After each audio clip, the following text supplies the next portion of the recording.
Good morning. Balik po tayo dito sa Santa Ignacia, Tarlac. Tayo sa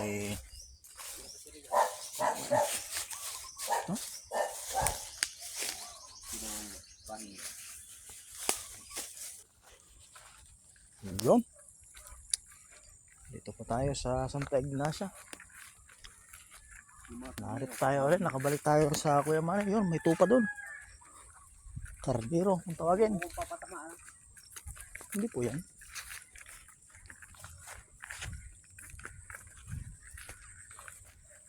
Aalam tayo ng baka ng Kuya Manny. Ilan pa ang baka mo, Kuya Manny? Ilan pa ang baka mo? Dalawa na. Hindi ka dati tatlo yata yan, no?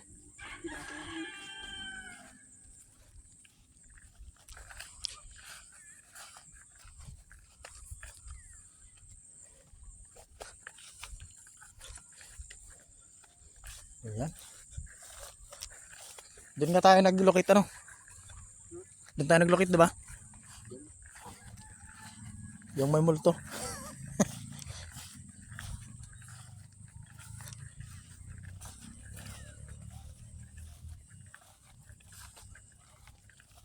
Ayan. Patuloy-tuloy tayo sa pilapil. Ayan. Kayang-kaya yan.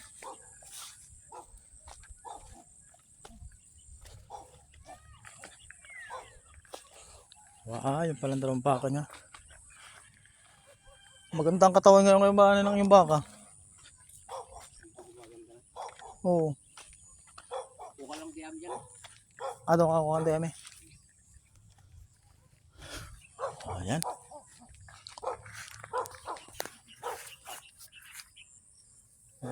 Doon kami nag-locate sa ano na yun.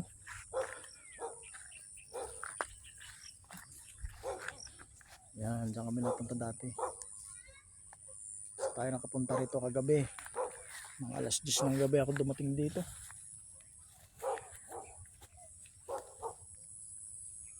Yan. Pagka po ang aking kaibigan Kuya Manny. Pare pakain sa kanyang alagang baka na yan. So mga ka-TH, doon po tayo noon nag-explore sa lugar na yun. Punta doon sa may ilog. So yan, balik tayo rito para bumisita lang, hindi muna tayo makakapag-explore. Pero biyaya ng Diyos, meron tayong mga kaibigan dito na may tuturing nating isang tunay na kayamanan, yung mga tunay na kaibigan. So mga ka-TH, ito ang kanyang taniman ng palay. Hanggang doon ang kanyang palayan. So napakasipag po ng ating Kuya Manny. Ganda ng kanyang taniman. Yaya ng Diyos sa kanya. Sipagan. So yung kanyang alagang baka, yan o. Dati no ako narito tatlo yun. Kinatay na pala nila. Yan mga ka-TH o.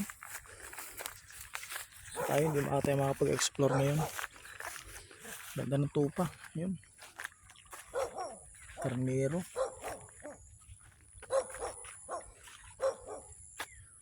So mga tupa ang gaganda.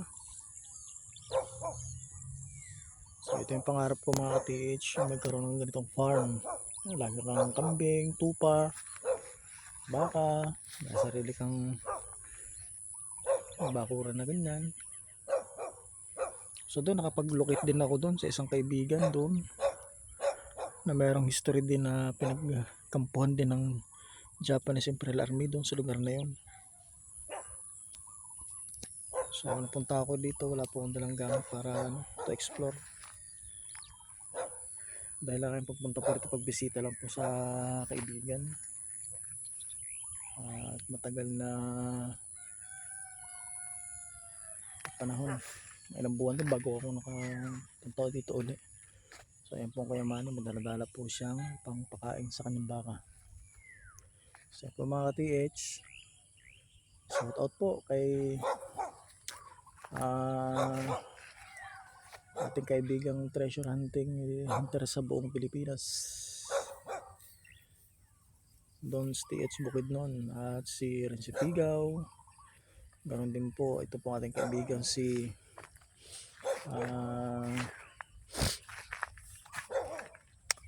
sa listahan ng mga kaibigan natin yung treasure hunter.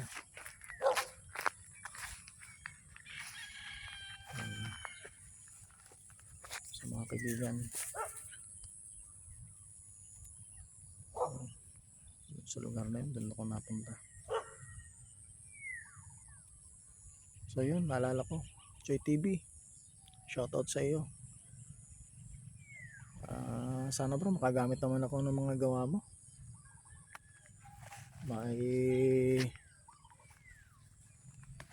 locate ko po sa mga site ng mga kaibigan natin treasure hunter dito po sa Luzon. At yun, meron din natawag sa atin, patulong doon sa Occidental Mindoro, pero wala pa tayong budget para makarating po doon.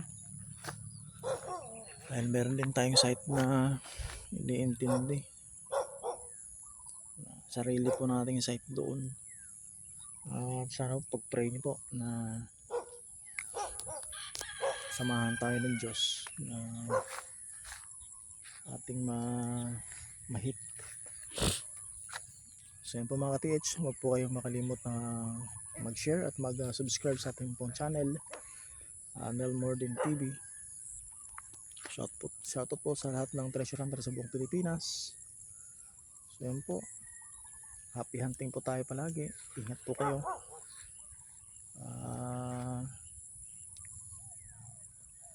Lagi po tayo mag-ingat sa ating mga site dahil napaka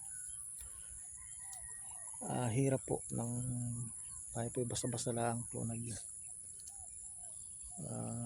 treasure hunting na wala po tayong mga knowledge pagdating po sa mga traps sa mga Japanese. Salamat po sa inyo lahat. God bless.